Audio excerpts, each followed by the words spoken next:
In 1955, the Freedom Charter promised, the people shall share in the country's wealth.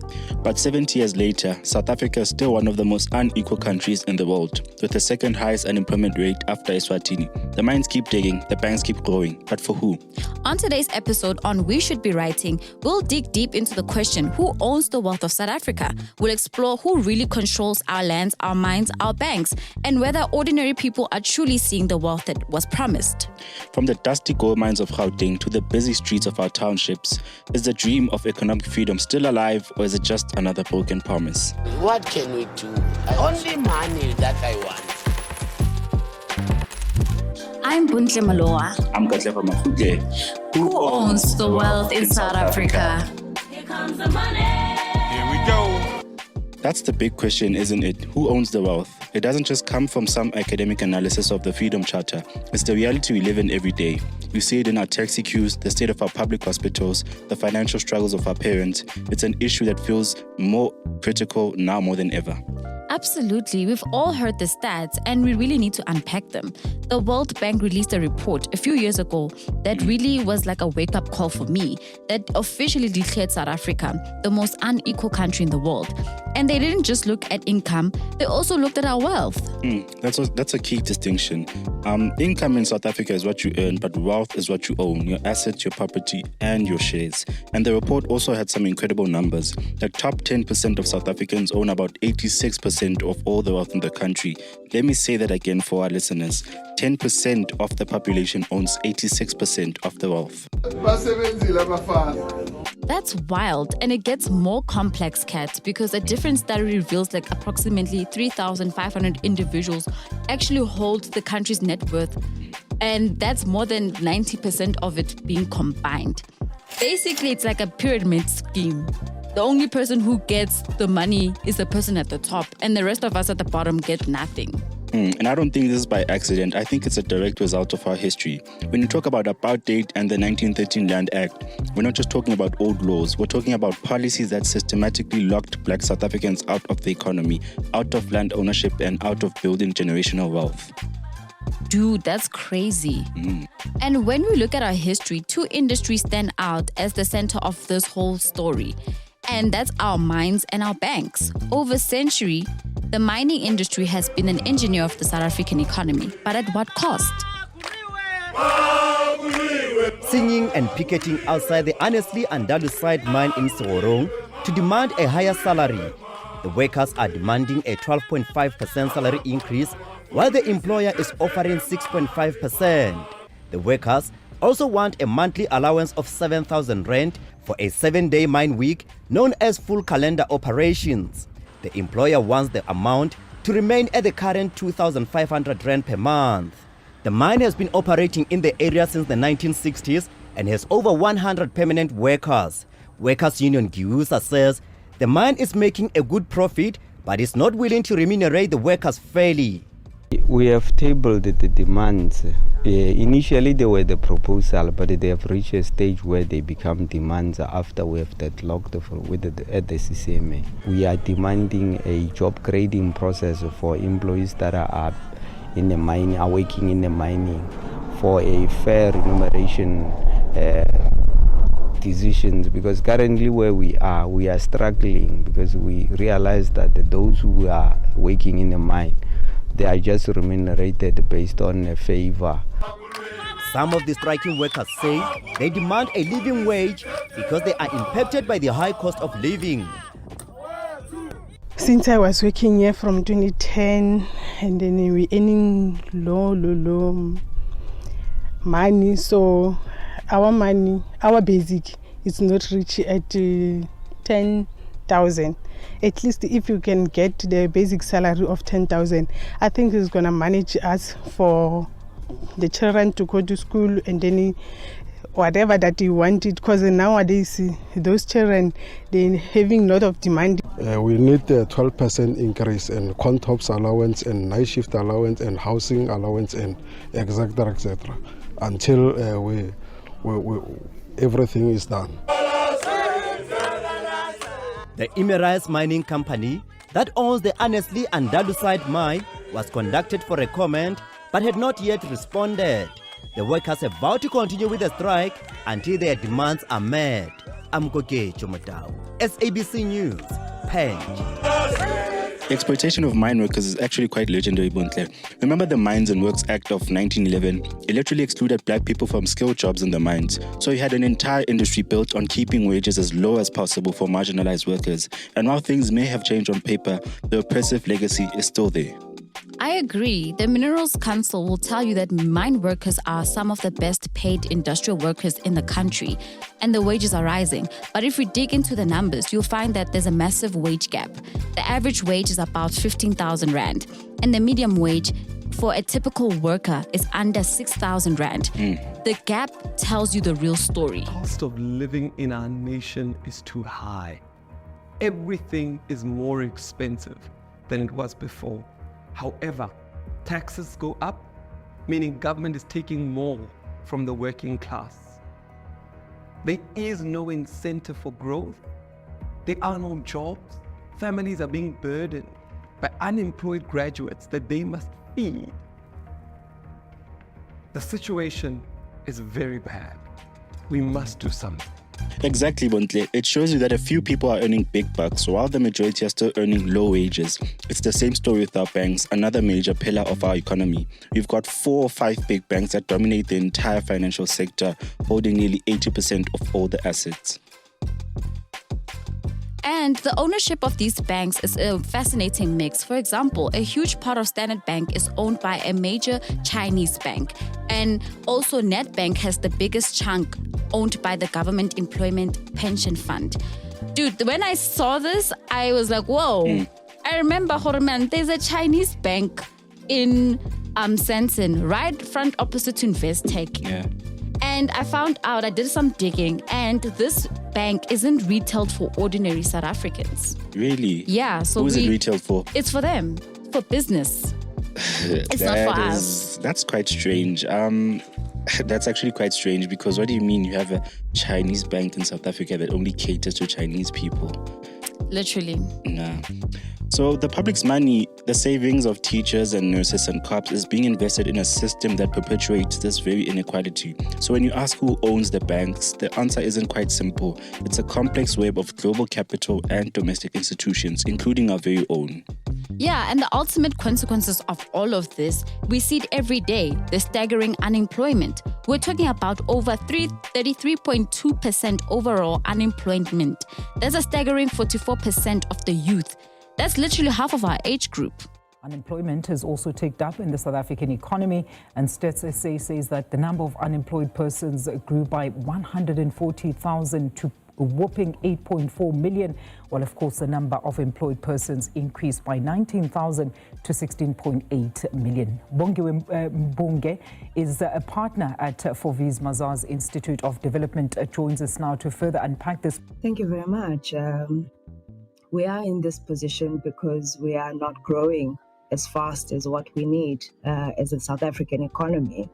And I think that furthermore, we are here because business or employment as we know it has really changed over the last while. And these dynamics really affect, at the end of the day, how businesses, organizations, public sector hires, what kind of skills they're looking for. And furthermore, I think that, as we experience a larger percentage of economic growth, that is the time that we start to see the real turn. I bet you every single freedom fighter who fought against apartheid could never picture or imagine the current state that we're in as an economy and as a society.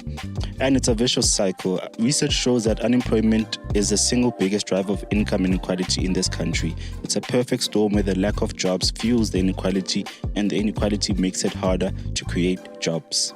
But here's the interesting part, Kat, though. It's not that there isn't enough jobs for people. Like, the jobs are there. It's not the problem. The problem comes is for many people, a job isn't like a rational choice, like a choice that they make, right? So I read a study that said like a low-wage worker in a township might spend 80% of their salary just on transport. On top of that, they might even lose the access to social grants. So sometimes staying unemployed is more logical. It's a logical survival strategy. What do you think about that?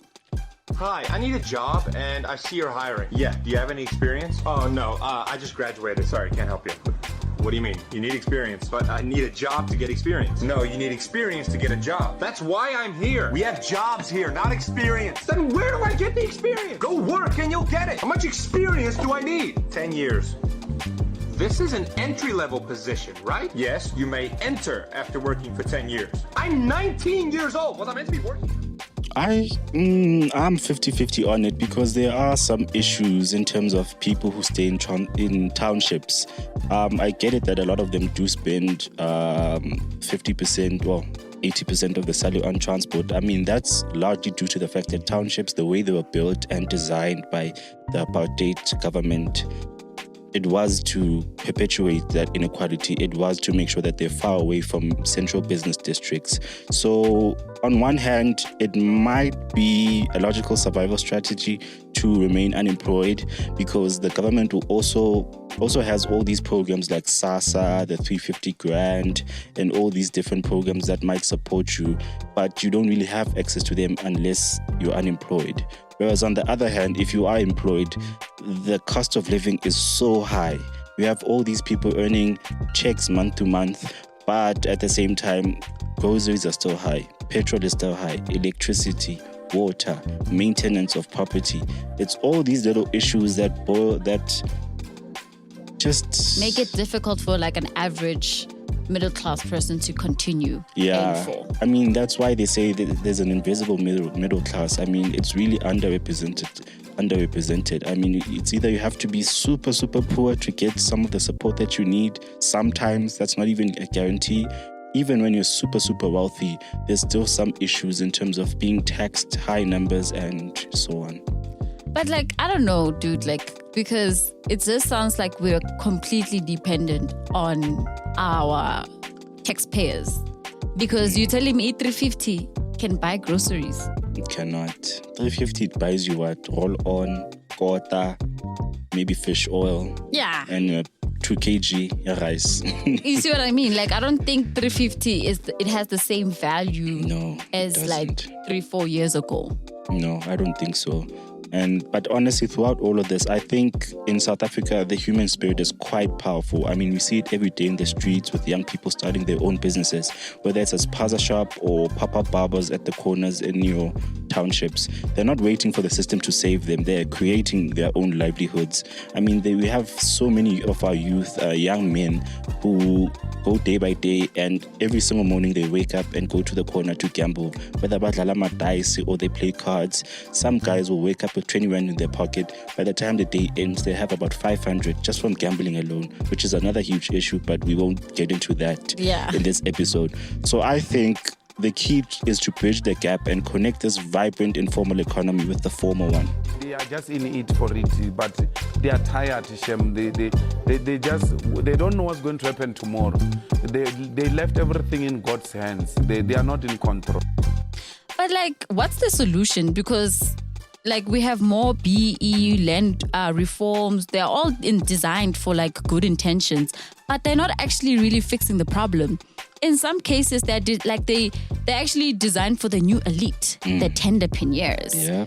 You know, we've all heard about them, right? Yeah. And we also hear about the land reforms, how it largely failed, with the government spending billions by leaving projects to fail due to corruption or lack of support. For example, in the 2023, KT Molefe allegedly pulled off a multi-billion rand airport development heist in the Free State using a company that was only registered 2 days after the tender was advertised.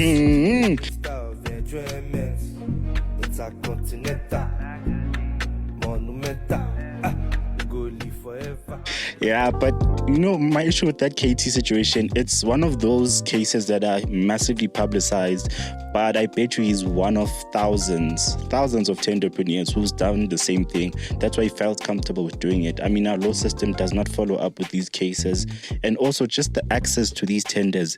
It's quite, there's a lot of gatekeeping at the top. You have to know certain people. In South Africa, it's who you know. It's not what you do. I mean, that's how it goes. So we're at a crossroads. The Freedom Charter promised that the wealth should be shared, but the current reality is that it's more concentrated than ever. The conversation needs to shift from not just who owns it, but how do we fundamentally change the system so that everyone can participate meaningfully. Look at Lillian Ngoyi Street in Johannesburg, once called B Street. Now it's been rebuilt after the 2023 gas explosion. Remember that big bomb that was also online.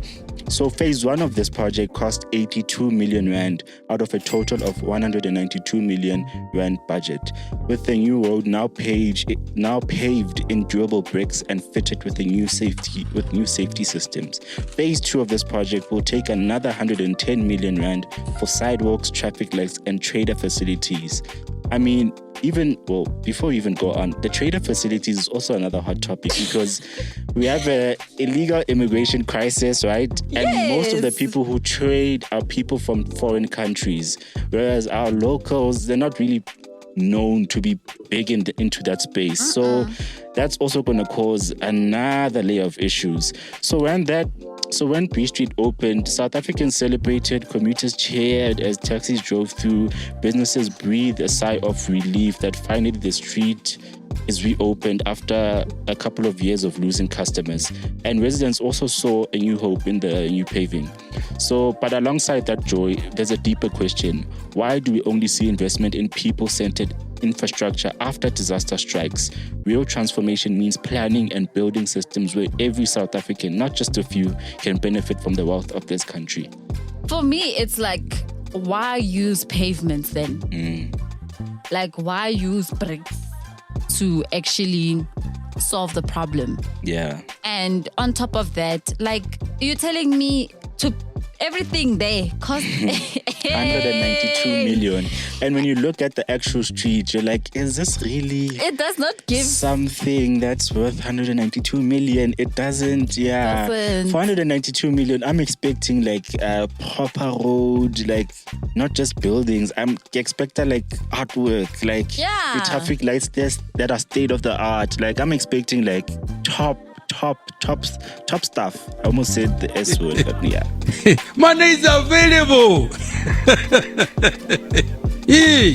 Money is available, but if you do not think about it, if you don't strategize, then you cannot. The money will run away from you. Yeah, because even now they're saying that they're gonna need another 110 million rand for sidewalks, traffic lights. Like. But even the sidewalks thing, it'll probably be one of the few sections of Johannesburg that has proper sidewalks. What about the rest of Johannesburg? That's what I'm saying. There's a lot of money put into the street. A street that doesn't, I don't even know, like, what do people sell on that street? What is happening there? Because I don't think it's even a landmark in Braamfontein. No, not It's even. not. So right now you're telling me that they're going to do all of these things for one street. Nah, it doesn't make sense. It doesn't. I think it might be a case where there was just a mismanagement of public funds. Allegedly. Yeah,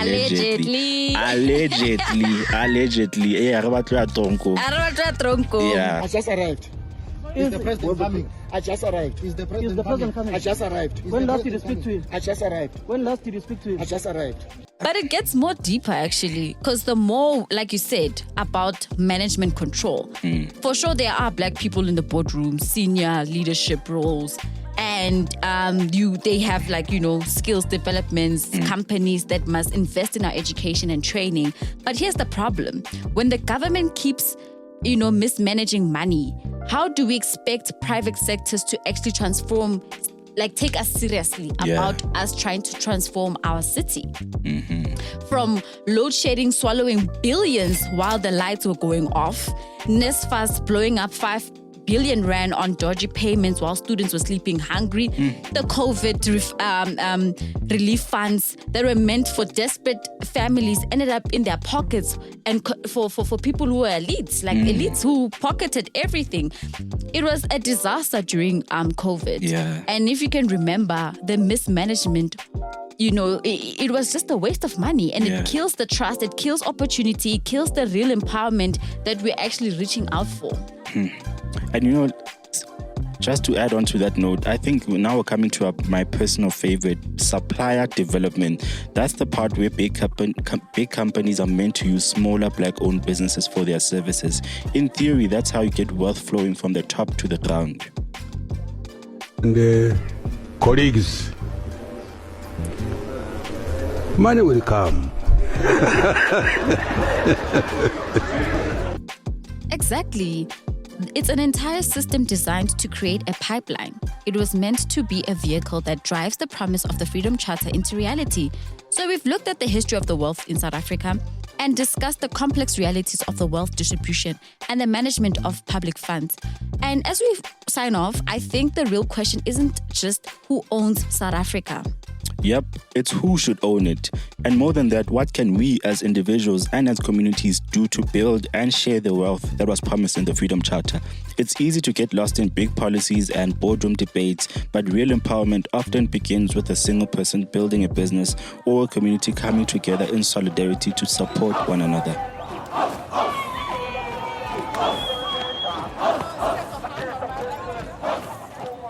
The conversation doesn't end here. The dream of economic freedom isn't a promise that was broken. It's a project that still needs to be built brick by people like you. Yeah, so I say let's keep talking, let's keep sharing, let's keep asking the tough questions, even the ones that get us in hot water. But we're all in this together. Money talks and BS walks. Dubai.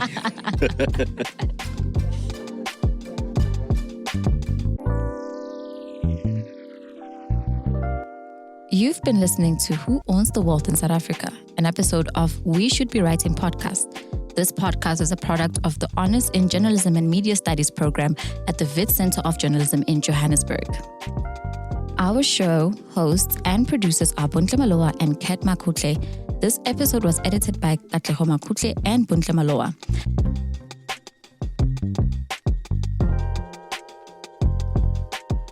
Our theme music was composed by Stoic, and our graphic designs by Hector Siban and Anganati Jack. Additional episode music credits and info are available on our show notes.